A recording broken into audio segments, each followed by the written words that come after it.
A man in France, an arrest warrant from America, and a crime trail that stretched from Lagos to New York.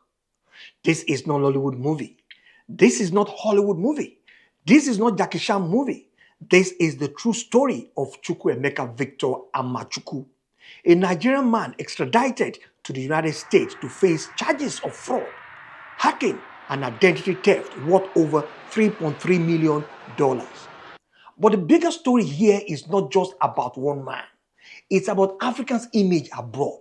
It's about how fraudsters build empires on stolen identities while hard-working people suffered the stigma. And even it is about why catching him in France and not in Nigeria. Amachuku, just 39 years old, wasn't caught in Nigeria. It wasn't caught in America. It was caught in France, where they speak Je ne pas savoir c'est vous, where US authority requested his arrest. From there, he was extradited straight to New York, because in France, extradition to the United States moved much more faster and cleaner than in Nigeria.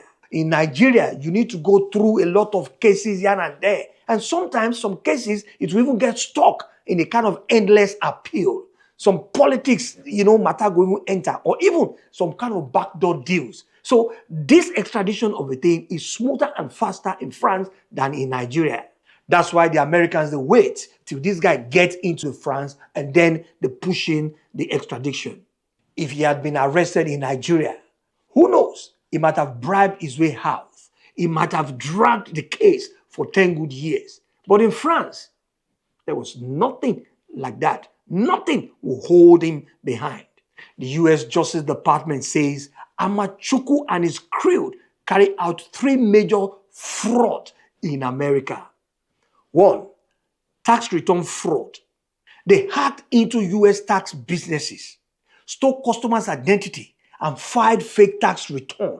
That alone gave them $2.5 million in refund from that tax of a thing alone. That's why sometimes you don't need to play with your identity. Your identity is key to your life. Sometimes some people, when people like this Amachuku, when they grab your identity like this, it will be difficult for you if you want to file in tax return. At that point, you'll be so scared because you don't know if your identity had been used here and there. Before you now get a shock of your life that, bro, you're owing some money, you collected some money, even though you're going to get out of it later in the day. But the time, the emotional trauma and the stress that you go through before you clear your name is not going to be an easy thing at all. And that's one of the reasons why the Americans, they're sweeping up all these criminal elements that are disgracing Nigerians' names out there. Number 2, fake investment. They love victims with promises of big investment, but the investment never existed. Sometimes they will tell you that the whole big ship and the ship is on the sea, is coming. Sometimes they can even tell you, say, the Nigerian airport, say, na den papa na get them, say they want to sell them. All this type of big human businesses is what they will use in siphoning money from people. But sometimes I wonder why people even fell for all this type of, scam of a thing. Number 3, they also use COVID-relieved fraud. At the height of the pandemic those days, when real small businesses were fighting to survive, Amachuku and his gang allegedly used stolen identity to file fake claims under the Business Administration Disaster Loan Program that brought in another $815,000. When you and I, during COVID, we cannot go to work. We sat at home. These people, they were busy using what belongs to you, your right, what you're supposed to use to share and ready. They will not put everything together. They will debar the people that really need this phone. They will debar the people that really need this help from getting the help by stealing other people's identity, and they will use it to file in all this COVID-19 relief business here and there. And this is one of the reasons why, bro, what you're doing is bad. Together, when you put all the money that is stole all together in one pot, it's more than $3.3 million. Yes. Now, here's where it gets bigger. That sometimes I even ask myself, how do they put all these things together? Amachuku is not the first person, not the first guy in this situation. In fact, his arrest follows a long line of similar cases that have embarrassed Africans abroad. Remember Hush Puppy, the Instagram big man, this Instagram big boy living in Dubai, flouting private jets, designer clothes, and luxury cars here and there. Behind it all was fraud, laundering hundreds of millions of dollars from companies and banks. Today is sitting in a US prison serving 11 years. Then there's Invictus Obi, one praises as a young African entrepreneur of the year those days, who made Forbes 30 under 30th list. But behind the praise, he was running elaborate fraud scheme. He's now serving 10 good years in the US also. And it's not just only Nigerians. So, your neighbor there, they are now in the game. In Ghana, the romance scam syndicates have made headline just few weeks ago. Groups of young men posing online as US soldier, US businessmen, they were now scamming women out of the millions. Some of them have even been arrested by the FBI and the Ghanaian police. They all work together, kakaka, like this. Now, some of them, they are also in the US with manga in their hand. This case proved a painful truth. The global spotlight is already fixed on West Africa when it comes to fraud. So every arrest reinforces the stereotype. Here's this angle that most people, they don't talk about. Why was Amachuku arrested in France? That thing, let's look into it, I beg. And to me, I think, because in France, the legal system is built to cooperate tightly, kakaka like this, like both and not, with US prosecutors. Extradition treaty are strong there, and cases move quickly and faster than in Nigeria. But in Nigeria, it's a different ballgame, it's a different story.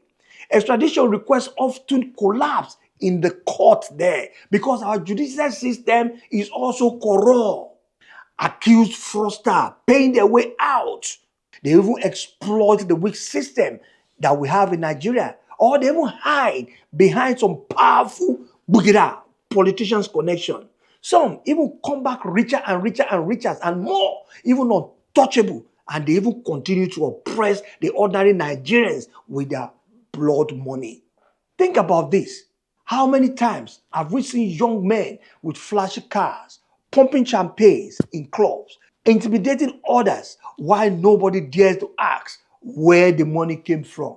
If Amachuku had remained in Nigeria, he might still be free today, flouting his wealth here and there, and even inspiring others to follow that same criminal path of him.